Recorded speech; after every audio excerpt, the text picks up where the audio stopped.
everyone, my name is Renata Lapuente. And I'm Elizabeth Guo, and today we're diving into the world of stoichiometry. In this video, we will explain how to calculate the amounts of reactants and products in a chemical reaction. Let's get started. First things first, what is stoichiometry? It is basically the calculation of reactants and products in chemical reactions, and it helps us understand how much of each substance is needed or produced. Now, before we jump into calculations, let's talk about the mole. A mole is a unit in chemistry that represents 6.022 times 10 to the 23rd particles, whether they're atoms, molecules, or ions. This is known as Avogadro's number. So next, we need a balanced equation. A balanced equation has the same number of each type of atom on both sides. Let's take a look at an example. So the example we have on the board is H2 plus O2, and then that yields H2O. So this equation is unbalanced. We can see that there are 2 hydrogen on the reactant side, 2 oxygen on the reactant side as well, but there's 2 hydrogen on the product side and only 1 oxygen on the product side as well. So this means that there isn't the same number of each type of atom on both sides. So to balance it, we can add a coefficient of 2 in front of both of the hydrogens. This multiplies each existing variable, which in this case is hydrogen, while also multiplying the oxygen on the right side of the equation, enabling this equation to be balanced. Now that we have a balanced equation, we can use mole ratios to convert between reactants and products. So the coefficients 2, 1, and 2 represent our mole ratio. So from our balanced equation, we see that 2 moles of H2 react with 1 mole of O2, which yields 2 moles of H2O. Let's work through an example. If we start with 4 moles of H2, how many moles of H2O can we produce? So using the mole ratio from our balanced equation, we know that 2 moles of H2 produce 2 moles of H2O. So for 4 moles of H2, we can set up a proportion. So we created our dimensional analysis with our given 4 moles of H2, and using the mole ratios from both sides, we can put the 2 moles of H2 on the bottom with the 2 moles of H2O on the top. And knowing that if you put the same units on the top and in the bottom, they will cancel out. So we're left with 2 moles of H2O. So you would want to multiply 4 by 2, which is 8, and then divide it by 2, which is 4. So we're left with 4 moles of H2O. Another part of stoichiometry is finding the limiting and excess reactants in a chemical equation. The limiting reactant is the element or compound that is used up first when the reaction occurs, and it produces the least amount of product.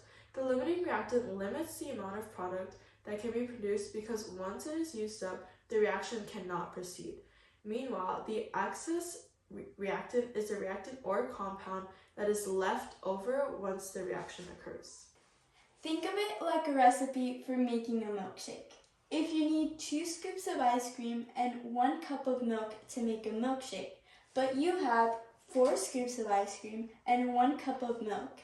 In this case, milk is the limiting reactant, as you can only make 1 milkshake with 1 cup of milk, even though you have an excess amount of ice cream. It is important to find the limiting and excess reactants in a reaction because the limiting reactant is used to find the maximum amount of product that a reaction can yield. Now let's do a practice problem with the same chemical equation as before.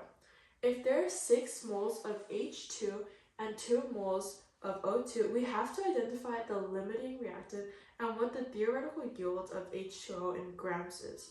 There are several ways to distinguish the limiting reactant, and we will be explaining 2 different ways.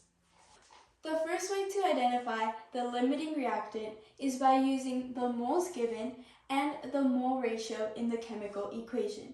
So first, we divide the 6 moles of H2 by its corresponding coefficient of 2 moles of H2, which is 3 moles of H2.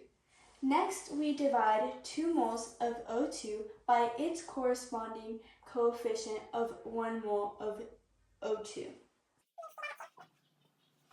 And this is 2 moles of O2. When we divide these numbers, we get that we need 3 moles of H2 and 2 moles of O2 for the reaction to occur. Since we need 3 moles of H2 and 2 moles of O2 for the reaction to occur, and we have 6 moles of H2 and 2 moles of O2, then we will have an excess amount of H2, and O2 will be our limiting reactant because we will have enough moles of H2 to yield more product, but it is limited due to the amount of moles of O2 that we have. The second way to identify the limiting reactant is to convert both the moles of H2 and O2 to grams of H2O to be able to find which molecule produces the least amount of H2O. So we set up our dimensional analysis equations here in respect to the mole ratio. So we set up 6 moles of H2 to 2 moles of H2, and then 2 moles of H2O to 1 mole of H2O, and 18 grams of H2O, which is the molar mass of H2O. So solving this, we know that the moles of H2 cancel out, and then H2O also cancels out. So in the end, we get 108 grams of H2O. So then we basically did the same for the second one, and we set up 2 moles of O2 to 1 mole of O2, and then 2 moles of H2O and 1 mole of H2O, and then 18 grams of H2O. So then, solving this equation, we know that the O2 cancels out, and then the H2O also cancels out. So solving our dimensional analysis equations, we can tell that the 2 moles of O2 yielded a 72 grams of H2O, which in comparison to the 108 grams of H2O that the 6 moles of H2 created is less. So using this, we can tell that our O2 is our limiting reactant. Since we know that our O2 is our limiting reactant, then we can find the theoretical yields of H2O by converting the moles of O2 into grams of H2O. And since we already did that in the previous step, then we know that the theoretical yield of H2O is 72 grams. So let's go over a practice problem together. How many moles of zinc chloride will be produced from 23 grams of zinc, assuming that copper chloride is available in excess? Since we know that copper chloride is available in excess, that means that it is our excess reactant, and that means that zinc is our limiting reactant. And since we use our limiting reactant to find the theoretical yield of zinc chloride, we should use 23 grams of zinc to be able to convert to moles of zinc chloride. Since our equation is already balanced, we can start doing dimensional analysis to be able to find the moles of zinc chloride that will be produced from 23 grams of zinc. So since we have the 23 grams of zinc, we wrote that down first, and then since we're using dimensional analysis, we put the same units on the top and bottom so that they would be able to be canceled out. And we wrote down 65.38 grams of zinc because that is the molar mass of zinc. And that molar mass can be converted into 1 mole of zinc. And then using our mole ratio from our chemical equation, we know that 1 mole of zinc can correspond to 1 mole of zinc chloride. And since we want our final product to be in moles of zinc chloride, this allows that the moles of zinc to be canceled out, and we will be left in the units of moles of zinc chloride.